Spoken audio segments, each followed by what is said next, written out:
ఈ మధ్యకాలంలో ఎక్కడికి వెళ్ళినా పాత్రికేయ మిత్రులు కానీ రాజకీయ విశ్లేషకులు ప్రతి ముఖ్యమంత్రికి ఒక బ్రాండ్ ఉన్నది. మీరు 16 నెలలైన ముఖ్యమంత్రి అయ్యి మీరు ఏ బ్రాండ్ క్రియేట్ చేసుకోలేకపోతున్నారు ఎందుకు అని ప్రశ్నిస్తున్నారు. నేను చాలా సందర్భాలలో నవ్వి వదిలేసిన. ఎందుకంటే ప్రశ్న అడిగేవాళ్ళు నేను ఏ బ్రాండ్ కోసం ప్రయత్నం చేస్తున్నో వాళ్ళు అవగాహన చేసుకునే పరిస్థితిలో లేరు అని. మొట్టమొదటిసారి 2 రూపాయలకు కిలో బియ్యం ఇచ్చిన ఎన్టీ రామారావు గారు పేదవాడు తెల్లన్నం తిన్నప్పుడల్లా వారిని గుర్తు చేసుకుంటాడు.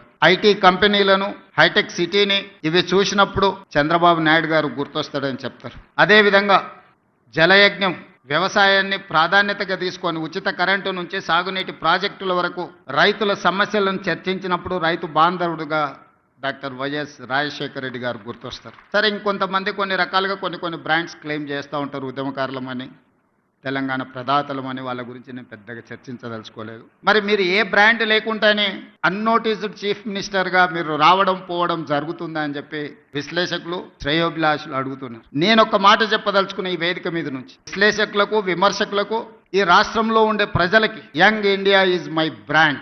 I wanted to create an brand that is called Young India.